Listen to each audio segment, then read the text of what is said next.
Attack on Titan Season 3 is as gargantuan a beast to try and take on as this revolting thing. There was so much that happened. So much bloodshed and so many answers, with an insane ending that has me rethinking the previous 59 episodes. Over the last few weeks, I've released videos breaking down what storytelling elements make the first 2 seasons of Attack on Titan so unique. For Season 3, I could probably make at least 3 videos breaking down the themes and narrative beats that I loved, but if I had to pick one element that really sets this season apart, it's how character motivation is set up, only to get flipped on its head. Attack on Titan once again manages to keep things as unpredictable as ever, but unlike prior seasons, the plot complications don't come from mysteries. Instead, now they come from answers. This season delivers long setup answers in order to propel the plot forward by twisting character motivations and gets the audience to re-examine how we feel about these characters by the end. In this video, the main characters I want to look at are Historia, Erwin, Grisha, and Erwin, but I'd go so far as to say that this season masterfully managed to flip the audience's motivation on its head through some truly excellent writing. Right off the top, you may be wondering why, of all the things that happened in the season, am I focusing on the depressingly unsexy, borderline pretentious, amorphous blob that is character motivation? Well, I think it's vital to the story being told in the season,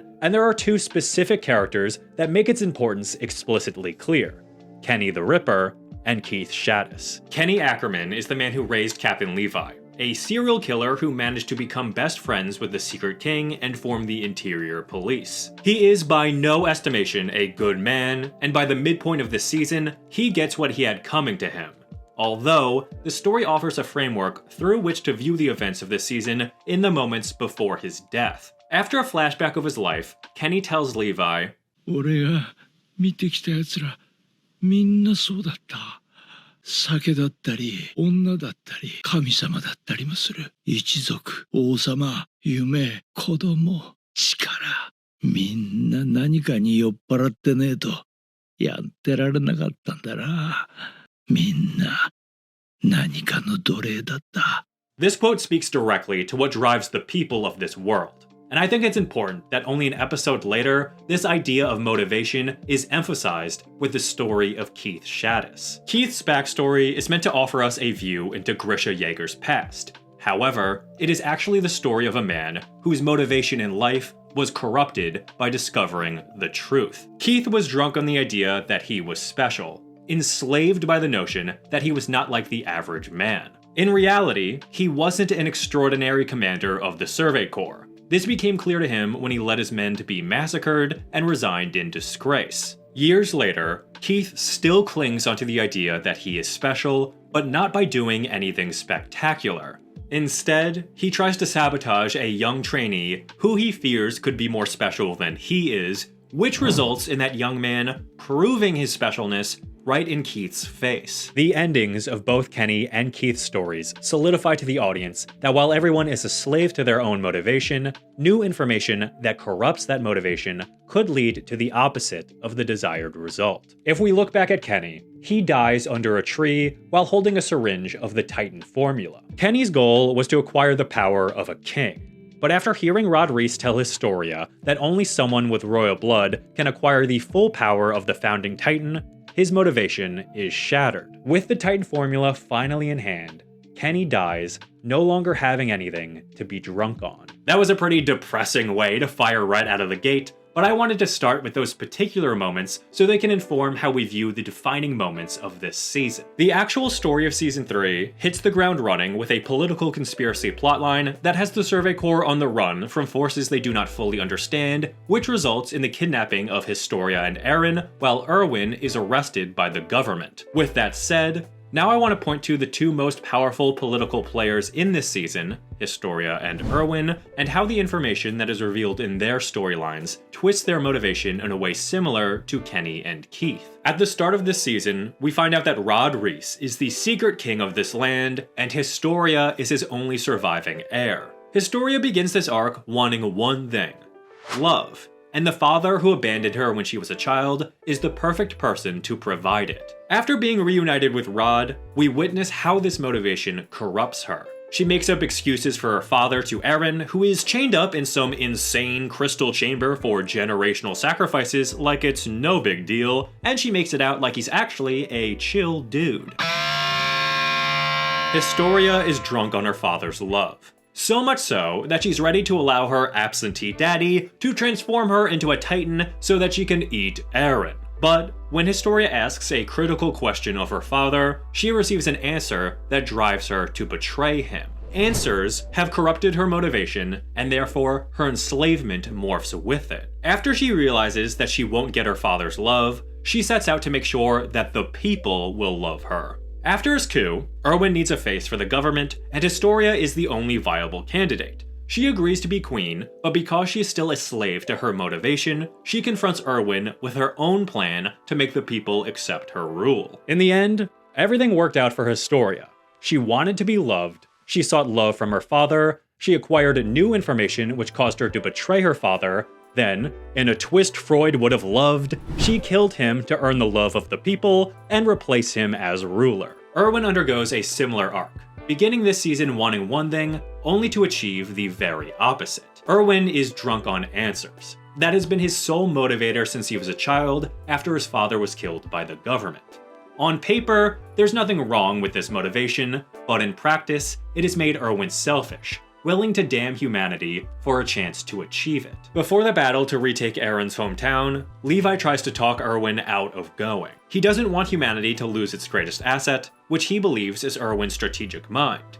Erwin refuses to budge, saying that he has to go because he needs to know what's in the Jaeger basement. His enslavement to a search for answers makes him willing to throw away humanity's greatest asset, and, in the end, Levi was right. Erwin's pursuit of answers led him to the battlefield, where he was forced to sacrifice his own life so that humanity at large could get the answers that he had always sought. When given the choice to save Erwin or Armin's lives, Levi chooses Armin after reflecting on Kenny's speech. Even on the brink of death, Erwin mumbles a question that he asked his father years ago, and it's here that Erwin's life of enslavement becomes clear to Levi. While humanity sought freedom in that basement, only to find answers that further enslaved them, Levi chose to free Erwin from the hell he'd created for himself, because uncovering those answers would still keep Erwin enslaved. All that is to say that this season is clearly playing with the concept of characters' motivations being corrupted by new information, which leads to a near reversal of what they originally set out to do. Kenny died powerless, Keith lives a pathetic life, Historia killed and replaced her father, and Erwin died, unable to get the answers that he wanted. It is clear that this season isn't just about big reveals and shocking moments. It is about the consequences that these answers have to the characters in this world, and that brings me to my next point. Another element that makes Attack on Titan Season 3 so unique is how characters continue to justify their motivations after being presented with new information. One way this rears its head is how characters alter what they are willing to do to pursue their goals. The most concrete example of this comes early on, when the main characters begin killing humans in order to pursue peace for humanity. While this may not seem like a big deal to the viewer, it clearly has an impact on several of the characters within the show. We see that Jean has difficulty adjusting to killing humans, and Armin has a small monologue that sums up everything pretty well. He claims that they're no longer good people because they aren't fighting back against beasts who are trying to eat them. Instead, they are fighting other humans just because they have different views and are part of a different group. The Survey Corps' motivation has always been to save humanity. But becoming wrapped up in a political conspiracy meant that in order to keep pursuing that goal, they needed to justify killing other people. While the motivation and goal of the main characters doesn't change, the methods through which they pursue it are dramatically altered. This brings to mind the ship of Theseus. I'm sure many of you have heard this thought experiment before, but for those of you who haven't, I think it's a valuable concept in understanding what the story is trying to say with justifying behavior. So, you have the ship of Theseus in a museum. Over time, it becomes decayed and needs repairs. First, they replace the wood of the deck, then, when the mast needs repairs, they replace that as well. Eventually, every part of the ship needs to be repaired and is replaced. If every component of the original ship no longer exists, is this still the ship of Theseus? Much in the same way, if the virtues that the main characters fight for are changed, if slowly over time, what they are willing to do and the lines they are willing to cross are altered, Is their motivation truly the same, or is it the same in name only? I think that by focusing explicitly on how characters shift their behavior through a justification of their motivations, the story is daring us to question the validity of these motivations. And I think the story more explicitly hints at the most severe consequences of these kinds of justifications by looking to the past. Grisha Yeager is at the heart of the mysteries surrounding the world of Attack on Titan, and by the end of this season, it is the answers we get about Grisha's past that truly alter the state of this world and the motivations of the main characters. I will get to that, but first I want to take a look at what we know of Grisha's life so far, and hone in on how the story lays out his motivation. Grisha is shown to come from another land, a place far more technologically advanced, and yet he lives in a walled-in ghetto with a group of people called Eldians. The Marley people are the ones who rule this world, and have forced the Eldians into a subclass based on their supposed crimes from over 100 years ago, when the world was ruled by the Eldian Empire with their Titan powers. The Marley believe that the Eldians are less than human because of the pact that their ancestor Ymir made with the devil to allow them to become Titans. In retribution for generations of war, they take out their violence on the Eldian descendants left behind in Marley territory following the fall of the Eldian Empire. That is all a lot to take in, and I'm sure I don't even understand most of it because it's all hearsay bullshit in order to justify behavior, and that's what I want to focus in on. Grisha comes into play when his little sister is brutally murdered by a Marley because she was an Eldian. Grisha grows to hate the Marley, and eventually becomes the leader of the Eldian resistance, and there's one moment in particular I want to examine. It's really a passing comment with no impact on the story, but I think it's invaluable in showcasing what exactly this season of Attack on Titan is trying to say through justifications of behavior. His whole life, Grisha had heard that his ancestor Ymir's actions led to the ruination of the world. However, he declares to his fellow restorationists that in fact Ymir used the power of the Titans to better humanity, cultivate the wilds, build roads, and bridge mountains. When asked how he knows this, Grisha admits that he hasn't been able to decipher most of the writings on Ymir. Yet, he claims he knows Ymir did these wonderful things because he believes in Ymir, and as the children of Ymir, they are the chosen children of God. While I agree that it's likely the Marley are manipulating history to excuse their treatment of the Eldians, it's made extraordinarily clear that Grisha is doing the exact same thing. He is drunk on his vengeance. He has become enslaved to his restoration of a history he doesn't even understand, which leads him to make things up in order to justify his motivation and repeat a cycle of hatred. This is by far the clearest example this story makes of justifying one's motivations. Grisha is a character who, while sympathetic, is utterly delusional in his pursuit of his goals because he has blinded himself to anything that contradicts his motivations. He needs to justify his behavior, but in doing so, he becomes just like the enemy he is fighting. The same thing happens in the present. The main characters need to keep blinders on in order to continue to justify their actions and goals, but their justified behavior actually reframes their goals. Reiner and Bertholdt started their mission to destroy the evil Eldians, but became friends with some along the way, so they have to continue to justify their actions based on some bullshit history they've been fed, because if they stop to think about it for too long, they'd realize things have changed. They aren't fighting evil Eldians, but they're friends. Unlike in prior seasons, the characters continuously need to justify their goals because this is where we finally get some answers. Before, we had no information and the characters were flailing in the dark for survival, and perhaps that was a better place to be. Now, the story shows us that after getting new information, not reassessing our motivations can lead people to pursuing the opposite of their original goal. In order to deliver on this point, the story corrupts the motivations of the main characters through landslides of new information, which causes justifications for altered behavior, but this new reality forces them and the audience to reckon with the consequences of continuing to pursue those original motivations. By the end of this season, the world is a different place than it was at the start. There is a new government, there is a new ruler, and the Titans have finally been eliminated. This is all thanks to the answers that have accumulated throughout the season, the discovery of a secret king, the truth of the Titans, and the Eldians' place in the world. All of this recontextualizes the setting of the show, but it also has consequences for how the characters perceive the world. Erwin, in particular, may have undergone the greatest change by the end in how his pursuit of freedom becomes bastardized. For the longest time, Erwin has been drunk on the desire for freedom, and his motivation was to kill all the Titans so that humanity could finally be free. Grisha's memories told him something entirely different. There are other humans beyond the walls, a whole world of them who see Erwin's people as an evil race that needs to be destroyed. The world is not what Erwin imagined it would be, and the implications of learning this information, of obtaining these long sought out answers, corrupts Erwin's motivation. It's through Erwin that I believe that this season really delivers on the unique narrative element that sets it apart. When faced with new information, justifications change while motivations remain the same, and by the end, the story makes us reassess if these characters are truly doing the right thing. This season ends with Erwin and the remaining Survey Corps victorious. They've gotten everything they wanted from the beginning, as the 3 childhood friends are free to play in the sea.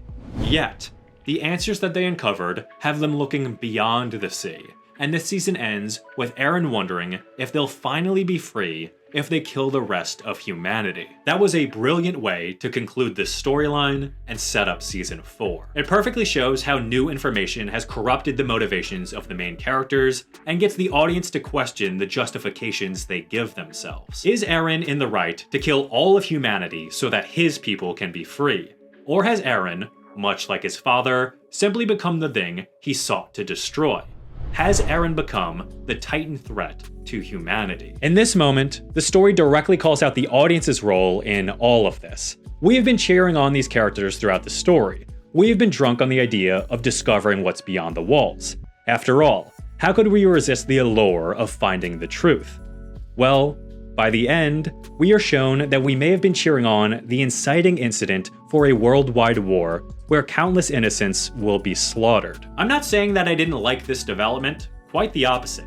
The more I think about it, the more clever that I think it was. We are shown a whole new world, similar to the one that we know, with its own walls and restrictions on freedom, now under threat of Titan attack. By the end of this season, there is a foreboding sensation which is solidified by Erwin's final thoughts that our main characters, enslaved by their own pursuits, will launch an invasion of that world and kill more than just combatants. In our longing to discover more, we never stop to consider that when the main characters found out this information, they may go down a path that we can no longer support. In the end, this season shouts in our faces that perspective matters, that answers have consequences, and I'm frightened for the average citizen of Marley. It is human nature to justify our own motivations, especially when it comes to ancestry, but when the actions you must undertake to achieve your goals dramatically shift after acquiring new information, can they really be considered the same motivations? Is Erwin the same man at the end of this season as he was at the beginning? Or have the elements that made Erwin the character we rooted for, the circumstances that drove him, the context of the world, and his personal experiences all changed to the point where he is a different man? Should we continue to cheer Erwin on, or should we fear what he'll do next? Are these characters truly fighting for what's best for humanity, or is it like Armin said at the beginning? Are they just fighting because they are simply part of different groups? By utilizing answers to alter character behavior while having them continue to pursue the same goals, we witness the development of characters we can no longer support. This season ends with Erwin still pursuing freedom for his people, but now at the cost of humanity. Once again, I couldn't be more excited for the next season. I haven't started season 4 yet, but my video covering it will be coming out a few weeks after the series finale debuts. I do have a special surprise planned for a couple of weeks from now that I hope you'll get a kick out of. Thank you so much for watching, and until the next time, I'll shut up.